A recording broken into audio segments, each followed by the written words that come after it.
Okay? So, this activity, okay? So, this one, okay, expects that you already have your initial sizing, no? Especially sa inyong wing and sa empennage surfaces nyo. So, sa horizontal and vertical stabilizers. Okay? So, for this one, okay, the general instructions is, okay, unang-una, you have, di ba dun sa lecture, meron tayong 7 selection criteria.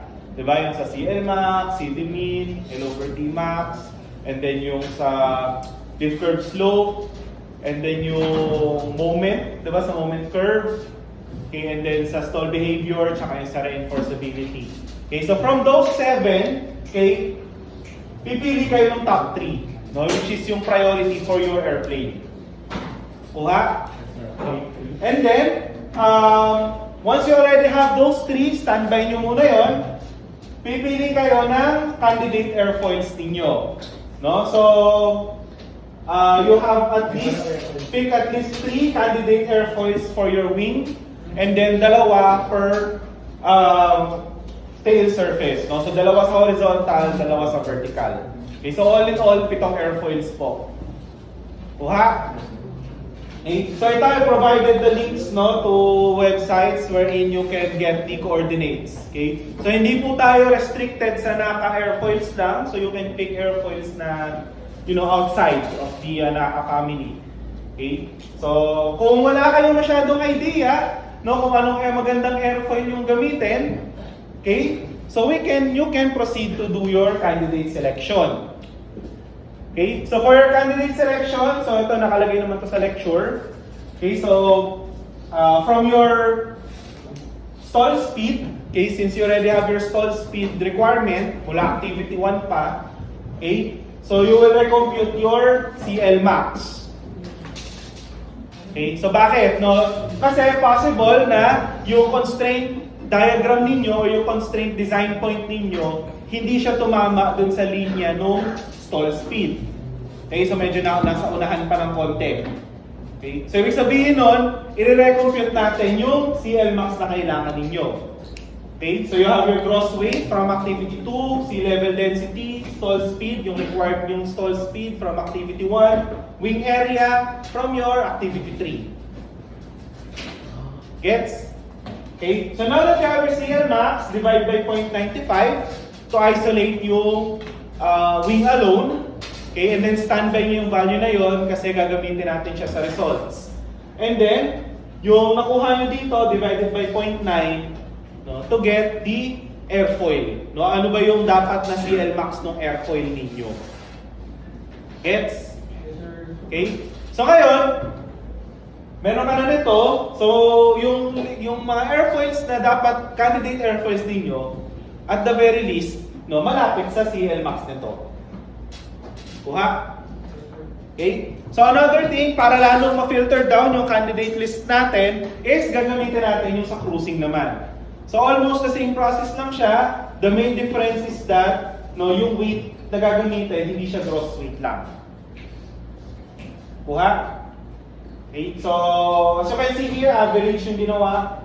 Okay? So gross weight, fuel weight, ibig sabihin, binawas na or empty tank na siya. And then kung meron kayong drop payload, let's say hinulog nyo yung tubig, kung agricultural kayo, ibabawas nyo na yun. Okay? And then, ganoon ulit, cruising height, density doon, cruising speed, meron kayo niyan, activity 1, and then yung wing area nyo from act 3. Gets? And then ganoon ulit, after no, divided by 0.95, then take note of that value, you'll need that later sa results. And then, yung divided by 0.9. Okay? So ngayon, ano nangyayari? Meron na kayong dalawang lift coefficient. Diba? Isang galing sa stall, isang galing sa cruising. Okay? So ibig sabihin, yung candidates nyo, yung tatlong candidate airfoils nyo for your wing, okay, has to have lift coefficients na malapit dun sa dalawang yun. Okay, yung sa CLmax, malapit yung CLmax niya. Yung sa lift coefficient naman, no, at near zero, so yung mga halos mababang angle of attack, dapat malapit doon yung lift coefficient niya. Kuha? Okay? So sa mga 5 digits, no, 5-digit airfoils, medyo madali siya since nasa naka-number na mismo, no, yung design lift coefficient. Okay, sa mga 5, 6, and 7s. 7 digits na naka. So at least doon may clue na kayo, no, kung ano yung mga pwede. Especially pag ikaw titignan yung base dito. Kuha? No? And then, sir, paano yung pag-compare ng lift and yung sa lift coefficient? Eh, di ba nung nag-heli tayo, ang laging tinatanong, sir, anong Reynolds number yung gagamitin? Okay? So, ito po yung Reynolds number na gagamitin natin. Okay? So, you will compute that. No, you will calculate that. So, bale, dalawang Reynolds number yung mako-compute nyo. Isang for CLmax, so malamang record velocity doon is stall. Okay? Yung isa naman yung pang cruising, so cruising speed to. Gets? Okay? So, yun po yung titignan. And then of course, the density will also change. Okay, lalo na kung may cruising height kayo. Gets? Okay, so, now that you have your Reynolds number, so mapuproduce nyo na yung lift curve na hinahanap ninyo for your candidate selection. Okay? So, ibig sabihin nun, as of this point, magkakaroon na kayo ng tatlong airfoils, candidate airfoils, no, for your wing. Yung sa horizontal and vertical, kaya hindi na kailangan magganto. Okay, so talagang pili lang. No, you can use yun nga mga existing airplanes na may ginagamit nila, okay, as basis. No, so pwede na yon. Gets? CMTs po yung gagawin niyo sa kanila. Yes po, characteristic line po is C-bar ang gagamitin. You already have that in your activity 3. Questions? Okay? Ayan. So and then, what you're going to do is, you're gonna perform a wing analysis on those candidate airfoils. Okay? So, hindi lang siya yung basta galing dun sa Reynolds number na yon, yung lift curve na yon, yun na yon. Siyempre, i-apply nyo na siya 3-dimensionally. Kuha? Okay? So, ito yung mga kailangan mag-produce dyan. No? So, kailangan mabuo yung ito yung kailangan makita. No? So, yung lift curve, maximum lift coefficient pala, and yung angle of attack at that lift coefficient. Okay? Yung minimum drag, lift coefficient doon, and yung angle of attack doon. L over D max, lift coefficient doon sa lift over drag maximum, and yung angle of attack doon, and finally yung sa moment, no? The nearest point, di ba? And yung angle of attack doon. Okay? So itong mga to, you will look for these values, no, per airfoil. Okay, so kung sa candidate number 1 nyo, hanapin nyo to. Candidate number 2, hanapin nyo to. Candidate number 3, hanapin nyo to. So 12. No? Okay? So I do understand, no? Medyo marami yan. Kasi if you remember your Aerodite 2, di ba? Yung corrected airfoil. No? So it only applies to one airfoil. Dito, tatlo. Kasi nga, tatlong candidate airfoils yun. Okay? So I do understand na medyo mahaba yung process na yun. So I would suggest, no, na mag-software kayo. No, you can use a software to analyze your airfoils. No? So pwede kayo mag-Java foil. Although ako, ang re-recommend ko is yung XFLR 5. Okay? So I think some of you are familiar with that program. Okay? So this one kasi, the main difference with this one from Java foil is that dito, i-model nyo muna yung wing transform nyo. So ibig sabihin, mag-a-apply na siya dun sa 3-dimensional na agad, na wing. No, na naka-fit na, ibig sabihin na naka-shape na dun sa plan form nyo talaga. Okay? So, ayan. Ano naman to? Free, ano lang yan. Open source naman yan. Okay? So, you can check that sa internet. Okay?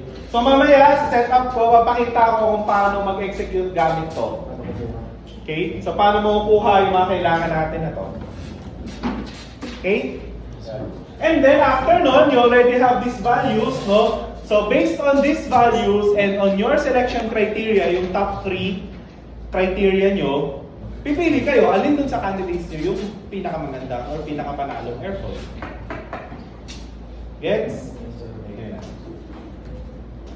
So yun, no? Para maalala ulit ng lahat, no? Your selection criteria, yan yun. Diba? Na-discuss natin to nung lecture. Okay? So again, out of these 7, you will start with selecting yung top 3 dito. Okay? Kasi yun yung priority ng aeroplano ninyo. Kuha? So for the report content, ayan, no? So for the introduction, syempre, abstract, okay, kasama rin po yun. For the introduction, okay, so you will start with listing all the 7 criteria, okay, and then explain each, no, how will it be beneficial, no, for the airplane. Okay. So hindi lang siya nag-a-apply sa aeroplano ninyo for the intro, sa lahat, no? So bakit kailangan mataas yung CLmax, bakit kailangan mataas yung lift curve slope, yung mga kuha? Okay? And then, next is another thing sa introduction naman is yung lifting line theory. Okay, kasi ito yung gagamitin natin for dito, yung wing analysis na part. Okay, so briefly explain lang naman kung ano yun. Okay, then for the methodology, ayan. So you start with, okay, the wing plan form geometry ninyo. No? So from Act 3, ay medyo, hindi naman medyo copy-paste, no? Pero ilalatag nyo na dito, yun nga, yung span, yung aspect ratio, yung area, yung mga chords, gano'n. Kuha? And then next is yung airfoil selection process. So sa airfoil selection process, dalawang parts yan. No? So you have your candidate selection. So sa candidate selection, ilalatag nyo na yung paano nyo pinili yung top, yung 3 candidates nyo for your wing. Gets? No, and then yung dalawa for horizontal and then another 2 for your vertical. Okay, so as mentioned here, you include na yung candidate airfoils ninyo and their characteristics. So yung based na dun sa Reynolds number.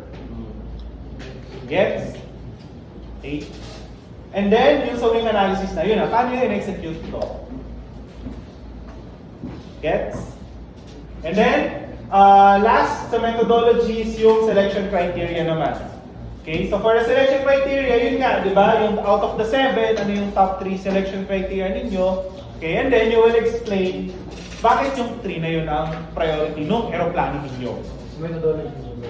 The methodology yun. Yun nandito, yung lahat ng 7. Eh, yung dito, 3 na lang. Yung matitirang 3. Gets? Okay? Questions so far? So yung mga characteristics ito, magbe-base yan dun sa type. Magbe-base dun sa tatlong criteria na pinili natin. Alin, ito? Yung ganito? Kasi yun po. Hindi, for candidates lang to. Ayan na. Yung base dito sa top 3 sa results na yon. Okay? Which is ito naman yung laman niya. Okay? So, ito yun nga for the results, wing analysis na agad since yung candidate selection sa methodology pa lang nalatag nyo na lahat. Okay? So yun nga yung mga required natin, figures to, itong 3 graphs. Okay? So, nasa sa inyo na yon kung gusto nyo per airfoil yung gagawin niyo. So, 3 graph per airfoil. Pwede rin naman pagsama nyo na siya sa isang graph space. Okay, so para instead of having 9 figures, 3 na lang. Pero check nyo din, baka naman kasi yung airfoil nyo halos magkakapare-pareho, nagpatong-patong na yung mga curve niya kapag pinagsama nyo. No? So kapag ganun, pag-iwalay nyo na lang para makita. Kuha? Okay? And then, yung ito yung required natin. Again, per airfoil to. Okay? And then, yun na, dito naman sa 3.2, okay, so pwede kayo mag-table format kung paano nyo nga naman pinili yung candidate, ay yung magiging wing airfoil ninyo. Okay? Pwede rin naman in paragraph 4, no? Based on this criteria, panalo si ganito, and then out of these 3 priority criteria, okay, pinakalamang si candidate B. So yung airfoil B ngayon, yung magiging wing, ano ninyo, wing airfoil. And then for the horizontal and vertical stabilizers, hindi na kailangan gawin yung lahat ng to, diretsong pili na agad. Pero yung sa vertical, hindi na parang scoring. Alin? Scoring ng ano. Kayo, pwedeng ganon. Mas madaling i-explain yung may ganon. Okay, magsa-scoring system kayo, diba? Doon sa top 3, ano yung pinaka-priority doon, kaya ka siya top 3, okay? And then finally, once you have your selected wing airfoil, ito yung gagawin, comparison. Okay? So, unang-una, yung CLmax nung nanalong airfoil, i-compare dun sa CLmax na divided by 0.95 kanina. Kaya ko siya pinastandby. Gets? And then another is sa cruising naman. No? So, alin dito yung gagamitin? Okay? So, this depends on your priority. No? So, there might be airplanes sa inyo na mas priority yung L over D max. So, ibig sabihin, yung gagamitin na CL pang compare ay yung CL at L over D max. Gets? No? Okay? So, dito, okay, another thing that I also expect is that kapag hindi nagpareho to, no? Okay? Ang mangyayari is, yung speed nyo mismo, yung stall speed, tsaka yung cruising speed ninyo, pwedeng mag-adjust. Gets? So, kunyari, yung CLmax W nyo, 1.7. Tapos, nag-wing analysis kayo, may yung candidate airfoil nyo, napili nyo na siya. So, sa airfoil A, nag-wing analysis, ang lumabas na CLmax niya ay 1.5 lang. Or 1.8, kunyari, mas mataas. Okay? Kinompare nyo siya, syempre magkaiba yun, di ba? 1.8 versus 1.7. Okay. So, ibig sabihin nun, yung stall speed nyo, mag-a-adjust. Di ba? So, ngayon, de-declare nyo ngayon dito yun. Sasabihin nyo ngayon yung dito, ano na yung bago nyong stall speed? Gets? Okay, kung nagpareho lang siya, di okay. No, hindi nyo nagagalawin yan, ibig sabihin. Okay, so ang nangyari doon is na-redefine ngayon yung stall and cruising speed ng aeroplano ninyo. Mas makatotohanan na siya since may airfoil na yung wing ninyo. Kuha? Yes, sir. Okay, and then yun na, no? As part of our tech report, conclusion and references. Okay?